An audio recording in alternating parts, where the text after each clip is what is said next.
Welcome back to the channels.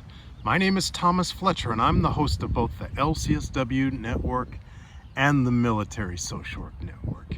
If you're new to both of my channels, please do me a favor by smashing that like button, by subscribing to the channels, and by sharing this video with your social work colleagues and friends. The purpose of both of these channels is to create a community of hope and support, where social workers can come for relevant news, information, and inspiration. Well, welcome back to another episode of Ask a Military Social Worker. So in today's episode, we're going to answer the question, should I join active duty or should I join the reserves as a social worker? We're just gonna do some, I don't have a script for this, we're just gonna talk. And I've had conversations with, more recently with one of the interns that I'm working with at the VA. And obviously this is a very personal question. There's no right answer, there's no one size fits all answer. So I'm just going to maybe provide some guidelines for consideration. Yeah, guidelines for consideration. Again, there's no right or wrong answers to all of this. It's going to depend on a lot of factors. I think the first factor that will strongly have an influence on whether you go active duty or reserves is your age. I think that's probably the first and most important factor.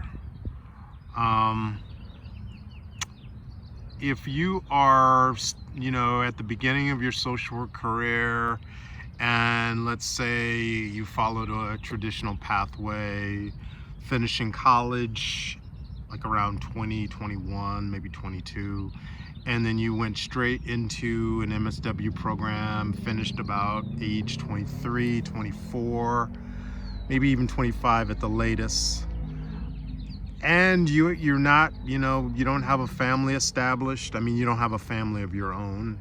We all come from families of origin, but let's say you're still single, you have no dependents, and you could really live anywhere. You're open to really living anywhere, either around the country or even around the world. If you fit into these categories that I've described, single, early to mid 20s, open to living anywhere around the world, around the country, then you would have a lot more options as far as joining an active duty branch, whether it's the Army, the Air Force, the Navy, as a social worker, right? You have a lot more options as a person in their early to mid 20s, right? So that's the first consideration. Actually these are several considerations that I've kind of packaged together. Your age, your relationship status, whether you have dependents, significant other, children. If you don't have any of those things, if it's just you, active duty is probably gonna, you will have fewer restrictions, let's put it that way. And it's not to say that you can't join active duty as an older person with a spouse and with children. People do that all the time. But certainly if you are unattached, you don't have kids, and you're willing to live anywhere, then active duty is probably again, you're gonna have a lot of options, right?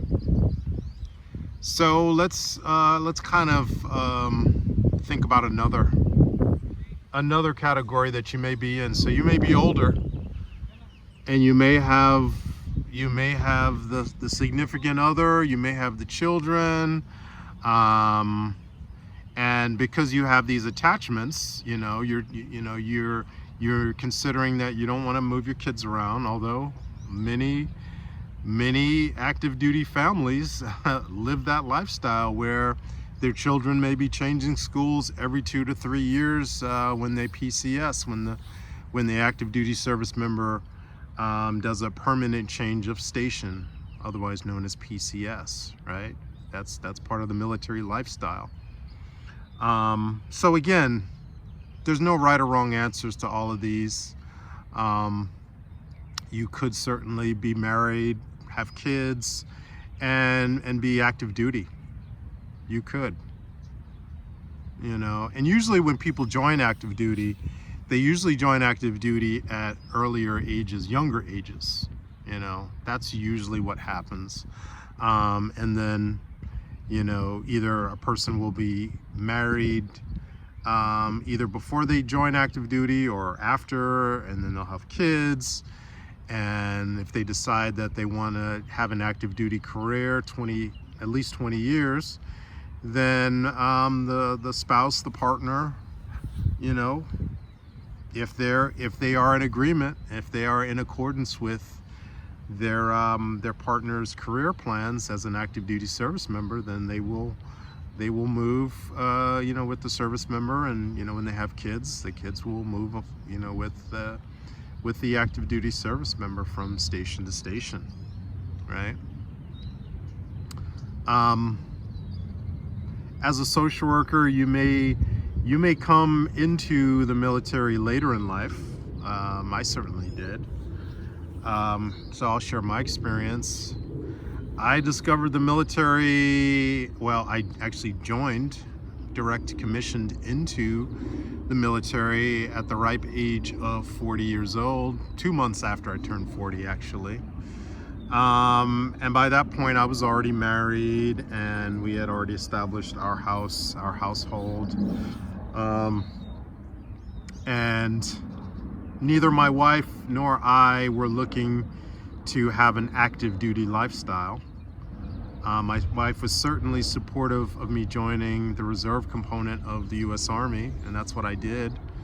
Initially, I joined the California Army National Guard as a social worker. And I've been very, very fortunate in the 14 plus years that I've served in both components of the reserve component of the United States Army, both Army National Guard and US Army Reserves. I've been privileged to find units that are local to me, meaning that my units were within a 20-mile radius from my home of record. So that afforded minimal disruptions in my life, in terms of personal life, civilian work, family life, right? And I was able to join without activating the age waiver. If I had joined after 42, I could have asked for an age waiver. So, and that's an option as a reservist. I'm not quite sure if active duty will give medical service corps personnel age waivers after 42 to join as a medical service provider. That's something you can look into. But I know as a reservist and as a Army National Guard service member, that is an option for medical personnel, that we can join after 42 with an age waiver, as long as we meet, the height and weight and the other medical, and they do allow medical waivers as well, at least for medical service personnel. So active duty versus reserves. It really comes down to, just as we wrap this video up, I think it really comes down to your values. Again, your family life, is Is your family supportive of you joining active duty? Are they supportive of you joining the reserves? That's really important, whether you join the active duty or the reserves. And again, as I mentioned earlier, many people join active duty either at the beginning of their relationships, and in some cases they may join as single individuals and then get married after they've been in the service. And then the spouse, you know, before they say I do, the spouse is, you know, hopefully they're having these critical communications with each other, speaking about, you know, career goals, career aspirations. You know, does the active duty service member, are they planning to stay in as a career service member, or are they only planning to stay in for, you know, to fulfill their minimum service obligation, and then they plan to get out and live a traditional civilian career, you know, lifestyle. So all those communications between the service member and their partner, their significant other, are really important in all situations. Whether the person is married and joining, whether the person is single and already in the service, and then they're, you know, engaging in courtship.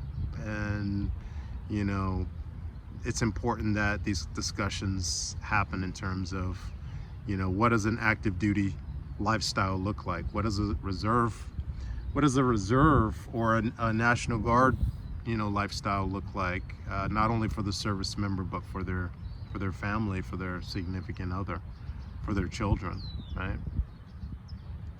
So again, there's no right or wrong answers. I just wanted to have a conversation, but I would love to hear all of your thoughts about, you know, should a social worker, a military social worker, join active duty or reserves? And in some situations, there are individuals that have done both. They may start out in active duty, fulfill their initial, you know, contract, active duty contract, and then they decide they may want to get off that merry-go-round of active duty life and transition to being a reservist or a National Guard service member, so that they can get a little bit more time back in their life, a little bit more freedom in their life. And to the contrary, some people join as reservists, as National Guard service members, and they get really into serving, and then they jump on ADOS orders. ADOS is active duty operational support, or they jump on multiple deployments because they really enjoy the lifestyle of serving serving on active duty orders, either on an active duty base or OCONUS in theater, in bases around the world. So it really, you know, there's a lot of fluidity joining the military as a social worker. There's a lot of fluidity. You can go from active duty to reserves. You can go from reserves to active duty. You can go from National Guard to reserves. You can go from National Guard to active duty, right? And you can go from National Guard to, you know, active duty orders. That's what I did about 5 years ago on a deployment. So lots of possibilities, lots of pathways that we have as military social workers in terms of, so again, it's really not a matter of either or. You can really do all of these different algorithms. Again, it really comes down to your values and what you want to get out of your experiences as a military social worker. So I'm going to stop right there, but I want to thank you all for watching this video. For all the social workers and other licensed mental health professionals, thank you for the work that you do every day, for your clients, for your agency, and for the profession. Please continue to support each other and yourselves. Bye for now.